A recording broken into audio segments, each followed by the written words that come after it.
Hi friends, இப்போ நம்ம Pandya source பார்க்க போகிறோம். பாண்டிய சோர்ஸில் நம்ம செந்திலும் நம்ம கதிரும் குமாரை தேடிட்டு போவ தம்பி வாலண்டரியாக வாங்கி கட்டிக்க வந்திருக்காரு.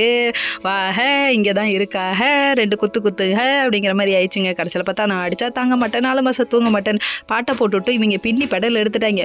இந்த லெஃப்ட்டில் வாங்கிக்கோ ரைட்டில் வாங்கிக்கோன்னு சும்மா குமாங்குத்து குத்திட்டாங்க. சரின்னு அக்கம் பக்கத்தில் இருக்கவங்களாம் விளக்கி விட நம்ம பாண்டியன் ஒரு பக்கம் வீட்டில் வந்துட்டு மீனாவோட பெருமையை புகழ்ந்து தள்ளுறாரு. அது மட்டும் இல்லைங்க, கோமதி அம்மாவுக்கு விஷயம் தெரிஞ்சோன்னா ஆஹா என் மருமக பலே கில்லாடிப்பா, என் மருமக தப்பு பண்ண மாட்டான்னு எனக்கு தெரியும்னு சொல்ல, அதுக்கப்புறம் தங்கமயிலே உங்கள் அம்மாவுக்கு ஃபோன் பண்ணி விஷயத்த சொல்லு அப்படின்றாங்க. அதுக்கப்புறம் எல்லாத்தையும் ஃபோன் பண்ணி விஷயத்த சொன்னாங்க. எப்படி பார்த்தீங்களா எங்கள் மீனா அப்படிங்கிற மாதிரி ஆயிடுச்சு. இன்னொரு பக்கம் நம்ம அதாவது செந்தில் இருக்காரே, அவர் வந்து சென்சுரின் யூஸ் பண்ணுங்க, பல்லுக்கு நல்லது வேருக்கு நல்லது அப்படிங்கிறாரு. டே அப்பா உங்கள் விளம்பரத்துக்கு ஒரு அலும்பு இல்லாமல் போகுதுடா அப்படிங்கிற மாதிரி ஆயிடுச்சு.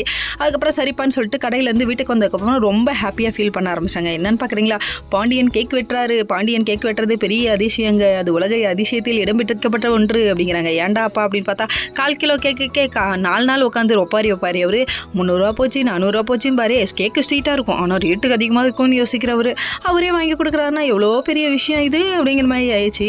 அது மட்டுமா இன்னும் 4 நாள் அவர் தூங்காமல் அடிக்கிற அலப்பறையை பார்க்கணுமே, ஐயோ அப்படிங்கிற மாதிரி ஆகிடும். இதெல்லாம் ஒரு பக்கம் இருக்க. நம்ம சரவணனுக்கு தான் மூஞ்சி 3 வரையும் போகுது. நீ எந்த காலேஜில் படித்த எங்கே படித்தேன்னு போட்டு வாட்டி வதக்க போகிறாங்க. எல்லாரையும் பற்றி பெருமையாக பேசுகிறாங்க, உன்னை பற்றி ஒரு பெருமையாக பேசுறதுக்கு ஒன்றும் இல்லையே அப்படிங்கிறாங்க.